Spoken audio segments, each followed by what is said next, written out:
పూజారి గారు, నేను మొత్తం తీసుకువచ్చేశాను. అది లేదు, ఇది లేదు అని మీరు దత్తత కార్యక్రమం ఆపకూడదు.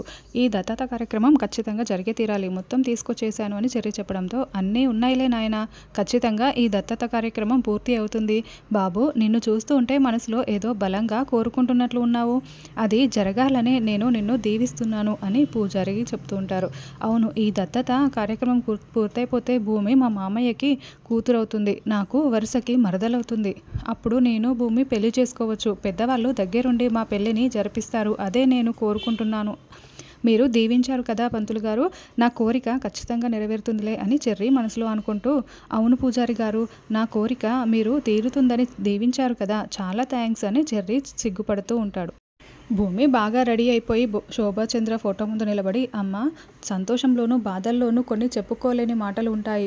అలాంటి పరిస్థితే నాకు కూడా ఉందమ్మా. ఇప్పుడు సొంత కూతుర్నే నాన్న నన్ను దత్తత తీసుకుంటున్నాడు. ఇలాంటి పరిస్థితి ఏ ఆడపిల్లకి రాకూడదమ్మా. నేను నీ సొంత కూతుర్ని నాన్న అని నేను కూడా చెప్పలేని పరిస్థితుల్లో ఉన్నాను. ఇలాంటి పరిస్థితి మాత్రం ఎవరికీ రాకూడదమ్మా. నన్ను దీవించమ్మా అని భూమి వేడుకుంటూ ఉంటుంది.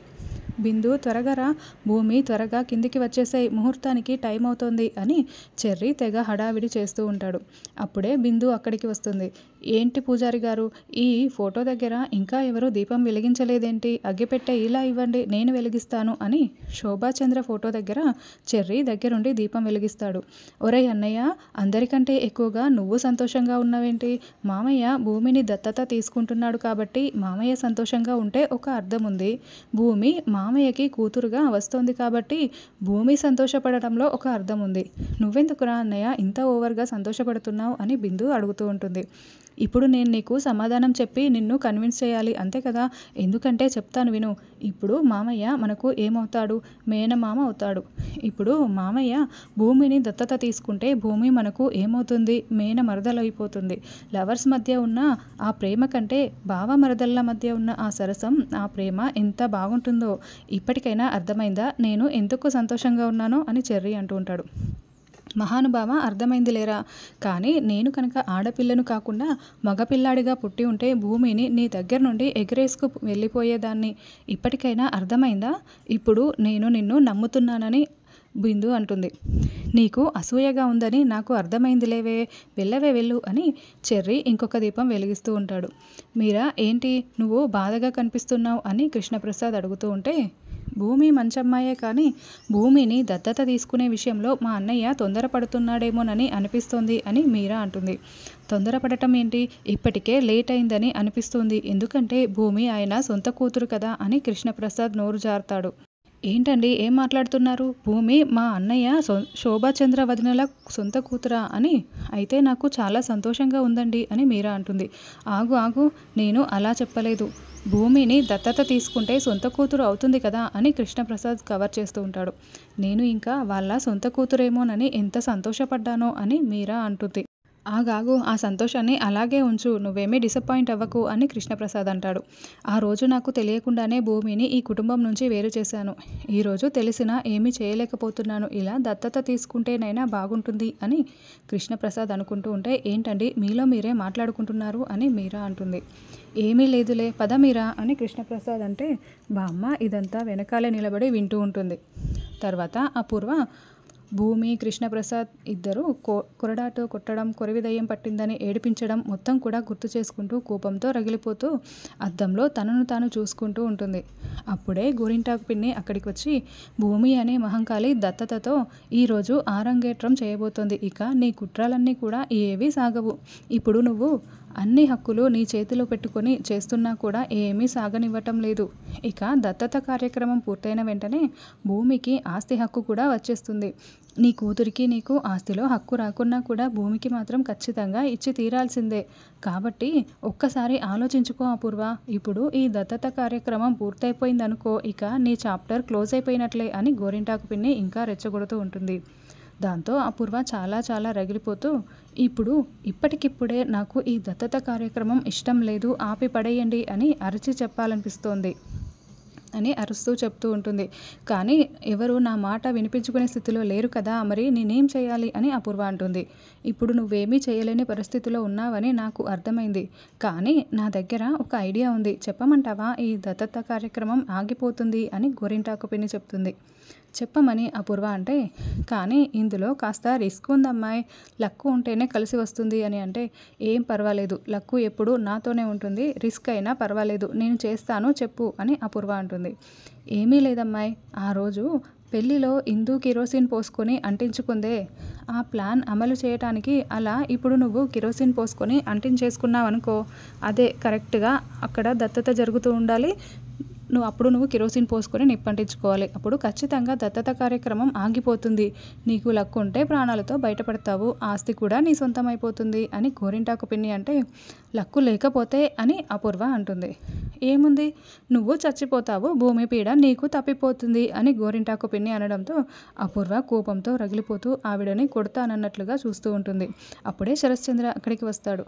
ఏంటి అపూర్వ, దత్తత కార్యక్రమానికి టైం అవుతుంటే నువ్వు ఇంకా ఇక్కడే ఉన్నావు అని శరశ్చంద్ర నిలదీస్తూ ఉంటే, మా అమ్మాయి మాట్లాడలేకపోతుంది కానీ ఈ దత్తత కార్యక్రమం మా అమ్మాయికి ఇష్టం లేదు అని గోరింటాకు పిన్ని చెప్తుంది.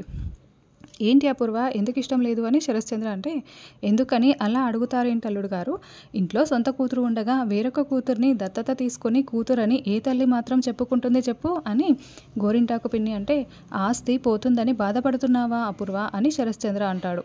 దత్తత తీసుకున్న తర్వాత ఆస్తి హక్కులు ఆటోమేటిక్గా అటాచ్ అయిపోతాయి కదా అని గోరింటాకు పిన్ని అంటుంది. చూడండి అత్తయ్య గారు, నేను మీతో మాట్లాడటం లేదు, నేను అపూర్వతో మాట్లాడుతున్నాను, మీరు కాస్త ఊరుకుంటారా అని శరశ్చంద్ర అంటాడు. కానీ తను మాట్లాడలేకపోతుందనే కదా నేను చెప్తున్నాను అని గోరింటాకు పిన్ని అంటుంది.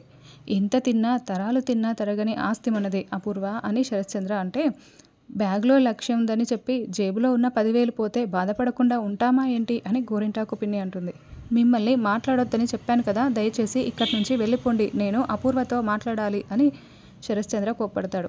సరే వెళ్ళమన్నాక వెళ్ళకుండా ఎలా ఉంటాను, వెళ్తానులేండి అని గోరింటాకు పిన్ని వెళ్తుంది. నువ్వు హ్యాపీ కదా అని భూమి హాల్లోకి రాగానే చెర్రీ ప్రశ్నిస్తూ ఉంటాడు. ఎందుకు అని భూమి అంటుంది. ఎందుకేంటి, ఈరోజు నువ్వు ఈ ఇంటి కూతురు అయిపోతున్నావు, దత్తత కార్యక్రమం పూర్తవ్వబోతుంది అని చెర్రీ అంటే, అవునని భూమి అంటుంది. నాకు కూడా పిచ్చ హ్యాపీగా ఉంది, ఎందుకంటే నువ్వు నాకు మరదలివి అవుతున్నావు కదా అని చెర్రీ సిగ్గుపడుతూ ఉంటాడు. నాకు మాత్రం చాలా బాధగా ఉంది, ఎందుకంటే నేను నీకు మరదల్ని అవుతున్నందుకు అని భూమి చెప్పి వెళ్తుంది. హాస్యం చెప్తోంది మువ్వ, అప్పుడే బావ మరదల సరసం మొదలు పెట్టేసింది మువ్వ అని చెర్రీ మరింత సిగ్గుపడుతూ మెలికలు తిరిగిపోతూ ఉంటాడు. చూడపూర్వ, భూమి కన్న తల్లిదండ్రుల కోసం వచ్చింది, అంతేకాని ఆస్తి మీద అస్సలు ఆశ లేదు, అర్థం చేసుకో అని శరశ్చంద్ర అపూర్వకి చెప్తూ ఉంటాడు. నాన్న అంటూ భూమి అక్కడికి వస్తుంది. ముహూర్తానికి టైం అవుతుంది, పూజారి గారు పిలుస్తున్నారు, రండి నాన్న అని అంటే, మీ పిన్నికి నచ్చజెప్పి తీసుకొస్తాను, ఒక 2 నిమిషాలమ్మా అని శరశ్చంద్ర అంటాడు. అంటే పిన్నికి ఈ దత్తత కార్యక్రమం ఇష్టం లేదనే కదా, అది ఒకందుకు మంచిదేలే నాన్న, శోభాచంద్ర గారి ఫోటో పెట్టుకుని నేను నాట్యం నేర్చుకున్నాను, ఇప్పుడు శోభాచంద్ర గారు అంటే నా గురువే, నాకు నా అమ్మ అవుతారు అంటే నాకు ఎంత సంతోషంగా ఉంటుంది, మీరు పిన్ని కాకుండా మీరు శోభాచంద్రమ్మ చేతుల మీదుగా నన్ను దత్తత తీసుకుందురా అన్న భూమి అంటుంది. అదెలా సాధ్యమమ్మా అని శరశ్చంద్ర అంటాడు. నేను చూపిస్తాను కదా నాన్న, రండి నాన్న అని భూమి ఆయన్ని హాల్లోకి తీసుకువస్తుంది. ఇక శోభాచంద్ర ఫోటోని పెట్టడంతో శరశ్చంద్రకి అర్థమైపోతుంది. అయ్యా రండి కూర్చోండి అని పూజారి గారు చెప్తూ ఉంటాడు. శరశ్చంద్ర శోభాచంద్ర ఫోటో పక్కన కూర్చొని భూమిని కూడా అక్కడ కూర్చోబెడతాడు. ఇక శోభాచంద్ర ఫోటోకి బొట్టు పెట్టి భూమికి బొట్టు పెట్టి ఆయన కూడా పెట్టుకుంటాడు. చూడండి అయ్యా, ఇప్పుడు మీరు దత్తత తీసుకుంటారు, భూమి చేతిలో తమలపాకు పెట్టి పాలు పోయాలి, ఇది చెప్పటం ఆనవాయితీ కాబట్టి చెప్తున్నాను, దాంతో దత్తత కార్యక్రమం పూర్తయిపోతుంది అని పూజారి గారు చెప్తారు. ఇక హోమం జరిపిస్తూ భూమి చాలా చాలా సంతోషపడుతూ ఉంటుంది. అమ్మాయి చూసావా, భూమి అప్పుడే రంగంలోకి దిగేసింది, శరశ్చంద్ర పక్కన నీ స్థానాన్ని పక్కన పెట్టేసి శోభాచంద్ర ఫోటోని పెట్టేసింది, ఇప్పుడే ఇలా ఉంటే దత్తత కార్యక్రమం పూర్తయిపోతే ఇక అంతే సంగతులు, నువ్వు నక్షత్ర ఇంట్లో నుంచి బయటికి వెళ్ళాల్సిందే, అప్పుడు నువ్వు ఎక్కడికి వెళ్ళిపోతావు, పోనీలే నువ్వు కాల్చుకుంటావా అంటే కాల్చుకోనని చెప్తున్నావు, సరే మా ఇంటికి వస్తావా, మా ఇంట్లో తిని కూర్చుంటే కుదరదు, పని చేయాల్సి ఉంటుంది, ఈ కాలంలో పని మనుషులకి బాగా డిమాండ్ ఎక్కువంట, 2 పనులు చేస్తూ బ్రతకండి, మా ఇంట్లో నేను పెట్టుకుంటానులే అని అంటే, పిన్ని నోరు మూసుకుంటావా లేకుంటే చంపేస్తా అని అపూర్వ బెదిరిస్తూ ఉంటే, కానీ నీకే కనపడటం లేదమ్మాయి, అక్కడ దత్తత పూర్తయిపోతుంది, అని గోరింటాకు పిన్ని ఇంకా అపూర్వని రెచ్చగొడుతూ ఉంటుంది.